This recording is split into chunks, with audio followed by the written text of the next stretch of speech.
The day Richard threw the crumpled divorce papers at my feet is etched in my memory like a scar.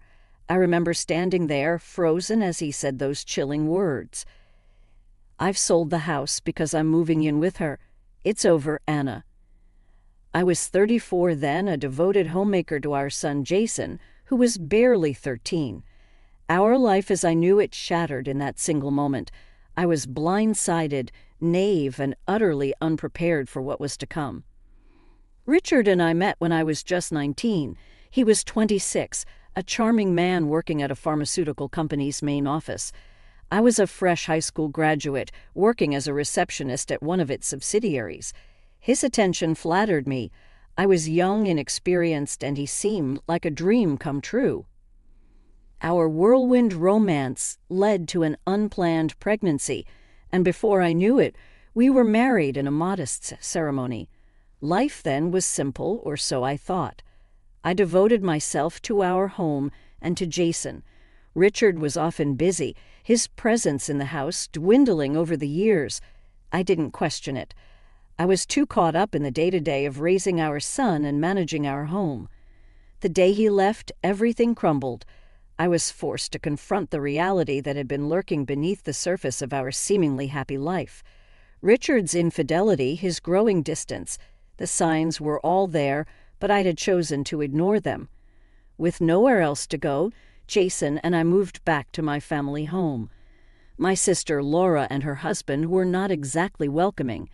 Their cold stares and hushed conversations made it clear that we were burdens, intruders in their settled life. I felt lost, a high school graduate with no significant work experience, suddenly tasked with finding a job to support myself and my son. The job market was intimidating, each rejection a blow to my already fragile state. But I had Jason to think about, a young boy thrust into a world of adult problems. It was during this time of desperation that I found a job at a call center. It was far from ideal, but it was a start, a glimmer of hope in the darkness that had enveloped my life. The job was challenging, long hours, irate customers, and a constant buzz of activity. But it gave me a sense of purpose, something I had lost in the chaos of my personal life. As I navigated the complexities of the corporate world, I realized how sheltered I had been. My lack of knowledge, particularly about legal matters like divorce and alimony, had left me vulnerable, at the mercy of Richard's whims. This realization fueled a fire within me. I vowed to never let myself be so helpless again. I immersed myself in learning, in understanding the world beyond the confines of home and family. As Jason grew, I saw the impact of our situation on him. He was quiet, more reserved than his peers, his eyes often holding a depth that was too mature for his age. But he was resilient, adapting to our new life with a strength that I admired. Our journey was just beginning, a path filled with struggles and revelations. But in those struggles, I found a strength I never knew I had, and in those revelations, a determination to fight back, to claim what was rightfully ours. Life at my sister Laura's house was a daily reminder of how far we had fallen. Her husband Mark barely concealed his disdain, often remarking, "Anna, you need to find your own place soon. We can't support you forever." The pressure was relentless. I scoured job listings daily, each rejection deepening the sense of despair. But it was Jason's quiet resilience that kept me going. Despite the turmoil, he focused on his studies, his determination unwavering. One day, I stumbled upon a job opening at a customer service center. It wasn't glamorous, but it was a chance. The interview was nerve-wracking. I sat there, feeling out of place in my outdated suit, my resume embarrassingly thin. "Why do you want this job?" the interviewer asked. I wanted to say, "I have no choice," but instead I mustered a smile and said, "I'm looking for an opportunity to learn and grow." To my surprise, they offered me the job. It was a contract position, but it was a start. I remember the mixed emotions I felt telling Laura and Mark, relief, but also a stinging sense of inadequacy. As Mark said, "Finally, you can start contributing." The job was challenging, the fast-paced environment the endless calls. It was overwhelming, but I persevered, driven by the need to provide for Jason and to prove to myself that I could stand on my own. As I settled into the routine, I couldn't help but reflect on my marriage with Richard. How had I been so blind? The late nights, the unexplained absences, the whispered phone calls, I had brushed them off, believing in the illusion of a happy family. But the truth was, Richard had been living a double life, and I was just a convenient facade. This realization was a bitter pill to swallow. It fueled a growing anger within me. Anger towards Richard for his betrayal and towards myself for my naivety. But it was a conversation with a coworker that truly opened my eyes. She was a single mother like me, but much more informed. As we talked about our experiences, she said something that struck a chord.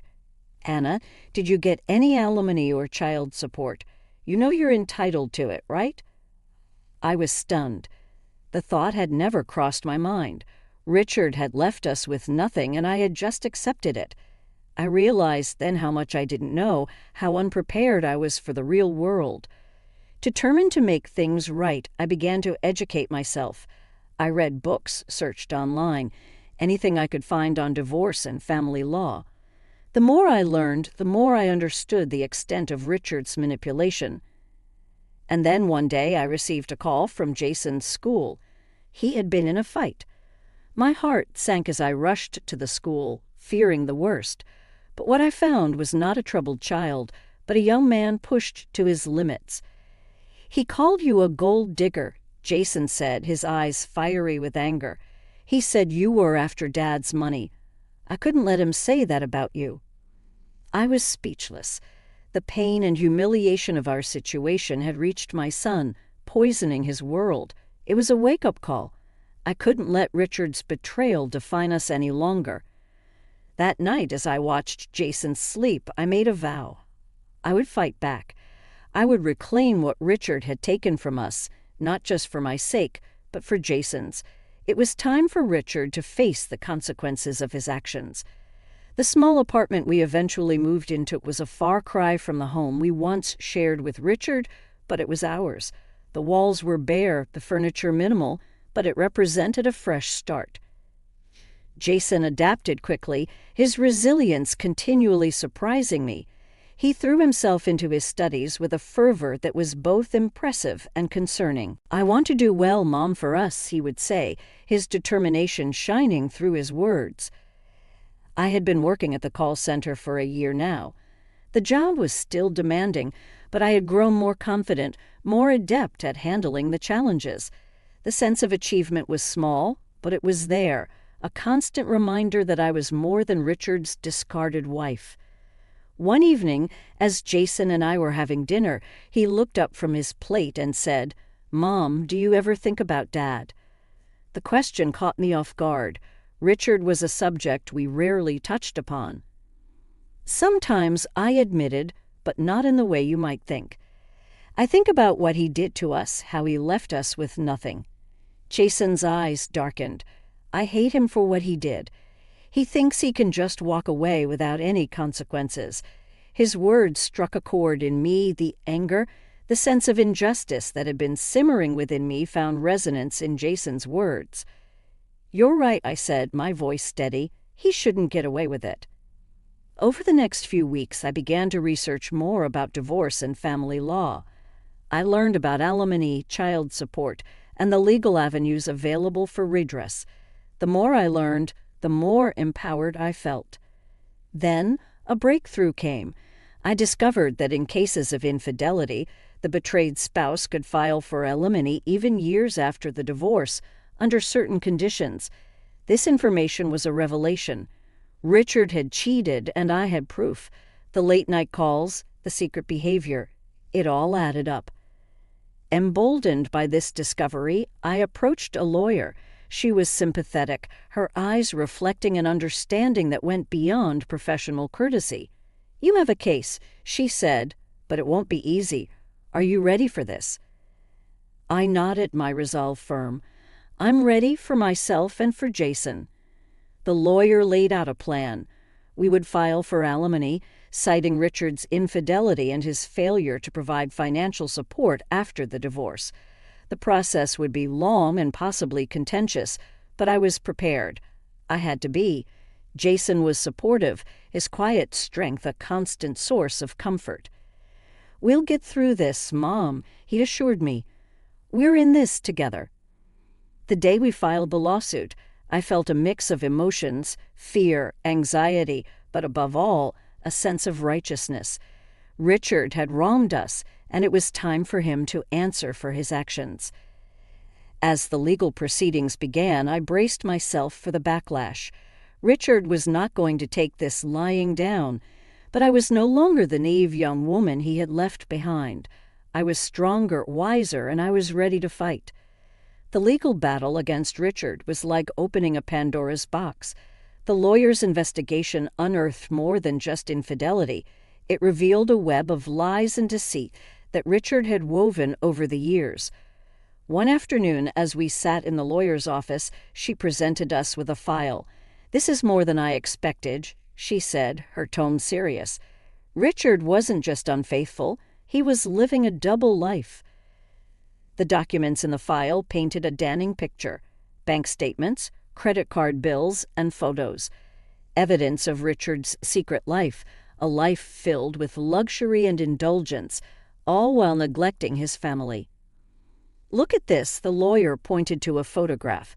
It was Richard, looking carefree and happy with a woman who was not me, his arm wrapped around her. My heart clenched at the sight, but I steeled myself. This was the truth, the reality I had to face. Jason's face hardened as he looked at the evidence. "How could he do this to us, to you?" His voice was a mix of anger and disbelief. "We'll make him pay for this," I said, my voice firm. "He can't get away with it." The lawsuit took a toll on us. Richard's lawyers were aggressive, trying to discredit me, paint me as a vindictive ex-wife. But I stood my ground, bolstered by the evidence and the support of Jason and our lawyer. Then came the day of the deposition. Richard sat across from us, his demeanor smug and confident. But that confidence waned as the lawyer began to present the evidence. "Mr. Richard, can you explain these expenses?" she asked, her tone accusatory, as she slid the bank statements across the table. Richard's eyes flicked over the documents, and I saw a flicker of panic. "These are personal expenses," he said. "They have nothing to do with my marriage." "And these photos," the lawyer continued, her gaze unwavering. "They tell a different story." Richard's facade began to crack. He fumbled for words, his composure slipping. "It was nothing serious, just a fling," he said. Jason interjected, his voice icy. "You destroyed our family for a fling." The room was thick with tension. Richard's lawyer tried to intervene, but the damage was done. The evidence was overwhelming, Richard's excuses feeble and unconvincing. As we left the deposition, I felt a sense of vindication. Richard had been exposed for what he truly was, a cheat. But it was not over yet. The lawsuit would continue, and I knew Richard would fight back. But I was ready. For the first time, I felt in control. No longer a victim of Richard's betrayal, I was fighting back, not just for myself, but for Jason, for the life we deserved. The lawsuit against Richard was dragging on, each hearing more contentious than the last. But amid this turmoil, a surprising development unfolded. One evening, Jason came home with a peculiar look on his face. "Mom, you won't believe what happened today," he said, a mix of amusement and disbelief in his voice. "What happened?" I asked, curious. "I had a job interview today at a pharmaceutical company. Guess who the HR manager is?" I felt a chill run down my spine. "Not Richard?" Jason nodded. "Yes, Richard. He didn't recognize me at first. I guess he'd forget his own son's face." The irony was bitter. Richard, who had discarded his family for his career, was now unknowingly interviewing his own son. "What did you do?" I asked, a part of me anxious about the encounter. Jason's eyes gleamed with a cold fire. I played along at first, but then, I couldn't resist. I asked him if the company condones affairs. The look on his face was priceless when he realized who I was. I was torn between shock and a sense of poetic justice. Richard confronted by the son he had abandoned in a setting where he had always felt most powerful.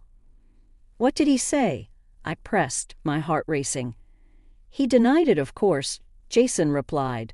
So I pushed further. I asked how he could sit there interviewing me when he destroyed our family for his own selfish desires. Jason's voice was bitter, but there was a sharp sense of triumph, too. He was speechless. I left him there, stewing in his guilt. I sat in stunned silence. Richard, once the rising star of his company, now faced the repercussions of his actions in the most fitting way. His career, the one thing he had valued over us, was crumbling. Jason listened quietly as I shared the news. "Good," he said simply, but his eyes reflected a deeper sense of satisfaction. He's getting what he deserves. But the retribution didn't stop there. Richard's social circle, once a tight-knit group of colleagues and friends, started to distance themselves. His reputation, tarnished by the lawsuit and the company investigation, became a liability. I heard from various sources about Richard's fall from grace, how he had to sell his apartment to cover the settlement and legal fees, how his second wife, the woman he left us for, struggled to adjust to their new diminished lifestyle. It was a harsh reality, but one that Richard had brought upon himself. His choices, driven by selfishness and deceit, had led to his undoing. As I reflected on these developments, I realized that this was not just about revenge. It was about justice, about the universe righting a wrong. Richard, who had once seemed untouchable, was now facing the consequences of his actions.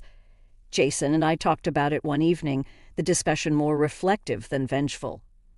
"Do you feel sorry for him?" Jason asked, his voice neutral. I paused, considering the question. "No," I finally said, "but I do feel a sense of closure. It's as if a chapter has finally ended, allowing us to start anew." Jason nodded in agreement. "Yeah, it's time to move on, to focus on our lives."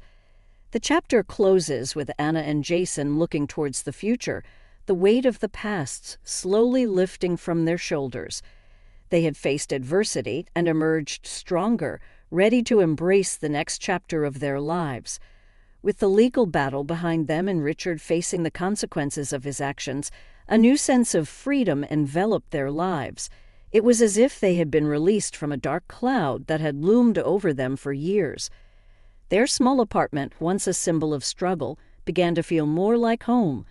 They redecorated, making it a reflection of their new beginning. Walls once bare were now adorned with artwork, and shelves filled with books and memories. Jason, now more relaxed and focused, was excelling in his studies.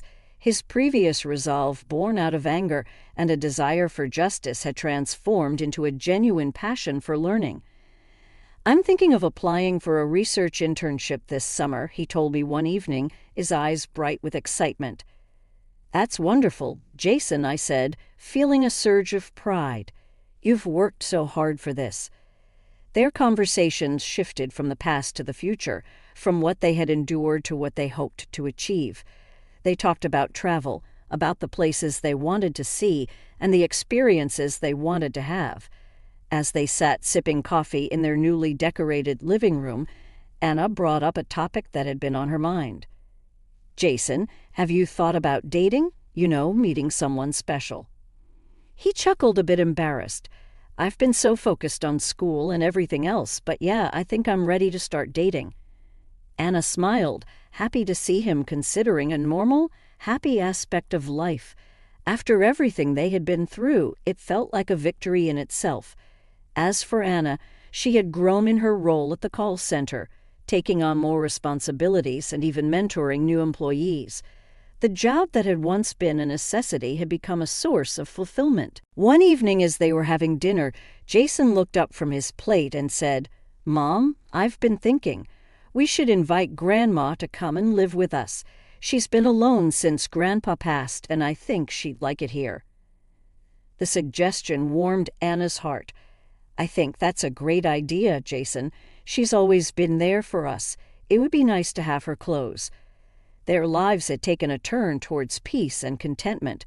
With Grandma now living with them, their home felt fuller, brimming with laughter and stories from the past. Her presence brought a sense of completeness, a connection to their roots that they had long missed. As they sat together, Grandma shared stories of her youth, of the challenges she had faced and overcome. "Life is a tapestry of experiences," she said, her eyes reflecting the wisdom of her years. "Some parts are dark and difficult, while others are bright and joyful. But together they make a beautiful picture." Her words resonated with Anna. Their journey had been tumultuous, marked by pain and struggle, but it had also been a journey of growth and resilience. They had emerged from the darkness stronger and wiser. Jason, now more confident and driven, had become an embodiment of that resilience. His academic pursuits were flourishing, and he had even started dating someone he met at university. Seeing him so happy and fulfilled filled Anna with an indescribable joy. As for Anna, she had found a sense of purpose beyond the call center. Volunteering at a local community center, helping other women who had faced similar challenges, brought a sense of fulfillment that she had never known before. One night, as they sat on their balcony looking up at the stars, Jason asked, "Mom, do you ever think about Dad anymore?" His voice was gentle. Anna paused, considering the question. "Sometimes," she admitted, "but not in anger or resentment. I think about how far we've come since then, how he was a part of our story, but not the defining part." Jason nodded in understanding. "Yeah, I feel the same. He's just a chapter in our past." They sat in silence for a moment, each lost in their thoughts. The journey they had been on was not one they had chosen, but it was one that had shaped them in ways they could never have imagined.